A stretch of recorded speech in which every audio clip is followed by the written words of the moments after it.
Doctor صاحب یہ جو میں سوال اٹھا رہا تھا کہ یہ جو کہا چینی ویکسین ایکسیپٹ نہیں ہو رہی، پھر یہاں یہ بھی کہ ہم ویکسین بنانے والے تھے جس میں ہمیں یہ کہا گیا تھا کہ ہفتوں میں ہم اتنی بنا لیں گے کہ شاید 2-2.5 کروڑ کے لگ جائیں.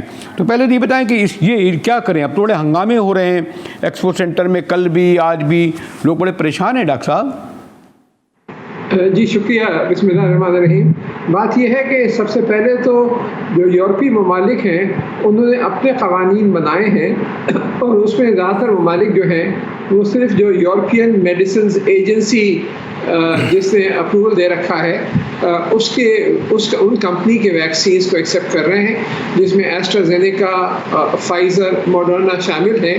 اور وہ چائنیز ویکسینز جہاں تک کہ WHO کا اپروول ہے، ان میں بہت سے ممالک جو یورپ کے ہیں وہ ان کو ایکسیپٹ نہیں کر رہے، اور یہی معاملہ سعودی عرب کا بھی رہا ہے اور کچھ مڈل ایسٹ کنٹریز کا رہا ہے. تو ایک بہت بڑا مسئلہ پیدا ہو گیا ہے.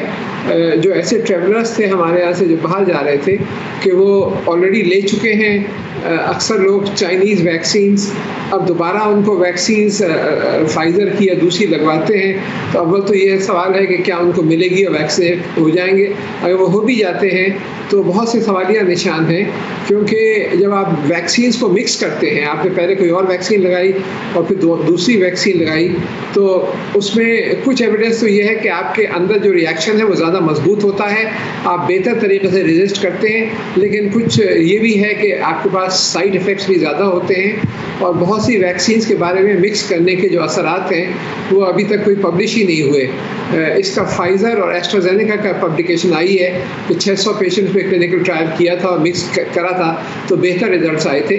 لیکن اکثر ویکسینز کے بارے میں یہ ڈیٹا موجود ہی نہیں ہے کہ ان کے جو لانگ ٹرم افیکٹس ہیں وہ کیا ہوں گے. تو خاصی کنفیوژن ہے بین الاقوامی لیول پر. یہ پاکستان کا مسئلہ نہیں ہے، یہ بین الاقوامی لیول کا مسئلہ ہے.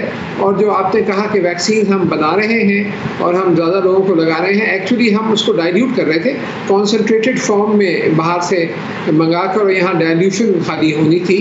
تو بیسک مینوفیکچرنگ ویکسینز کی ابھی تک ہمارے پاس نہیں ہو رہی.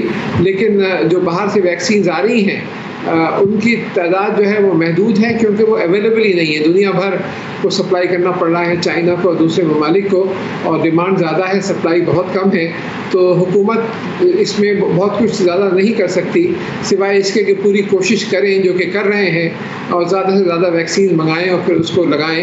لیکن جو جیسے میں نے کہا ڈیمانڈ زیادہ ہے، سپلائی کم ہے. نہیں ڈاکٹر صاحب آپ نے بجا فرمایا، لیکن یہ جو آپ کو علم ہے کہ اس بار بھی ہم نے جو ہمارے ملک کی جو اکانومی ہے، جو ان میں چند اہم ہیں، اس میں ایک جو ترسیلات ہیں جو لوگ بھیجتے ہیں تمام ممالک سے، اور اسی لیے وہ یعنی ہزاروں کی تعداد میں ایکسپو سینٹر میں لوگ جمع ہوئے ہیں. اور پھر آپ نے جو سوال اٹھایا کہ اس بارے میں ابھی تک ابہام ہے کہ جن کے چینی ویکسین لگ چکی ہے، اب اگر دوبارہ وہ فائزر کی ویکسین لگائیں گے یا اور کوئی لگائیں گے تو اس کا مثبت رد عمل یا منفی رد عمل کہیں نہ آئے. تو اب آپ سمجھتے ہیں کہ اس میں فوری طور پر گورنمنٹ کی جو پالیسی آئی ہے، مطلب یہ کہہ تو رہے ہیں کہ ہم غیر ممالک میں جانے والوں کو کا سلسلہ شروع ہو رہا ہے ویکسین کا، تو 2 بار ویکسین لگیں گی، یعنی بلکہ 3 بار لگیں گی پھر ایک فرد کے، کہ چینی تو لوگ لگا چکے ہیں، باہر جانے والی. جی 2 بار بھی ہو سکتی ہے، 3 بار بھی ہو سکتی ہے کہ پہلی ویکسین آپ نے کوئی چائنیز لگا لی اور دوسری آپ نے ایسٹرازینیکا یا فائزر کوئی اور لگا لی، یہ بھی ممکن ہے. اور ابھی تک جتنا ایویڈنس ہے وہ یہ ہے کہ اس کا بہت زیادہ نقصان نہیں ہے، تھوڑے سے سائیڈ ایفیکٹس بڑھ جاتے ہیں، لیکن جو آپ کا امیون سسٹم جو ہے وہ زیادہ بہتر ریئیکٹ کرتا ہے.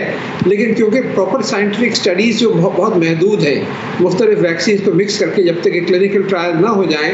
لیکن جنرلی تھنکنگ یہی ہے کہ اگر آپ نے کوئی چائنیز ویکسین لگا رکھی اور آپ دوسری فائزر یا دوسری لگا لیتے ہیں تو وہ قابل قبول ہوگی، کیونکہ ابھی تک جن لوگوں کو لگایا ہے ان میں کوئی سیریس سائیڈ ایفیکٹس نہیں دیکھے گئے.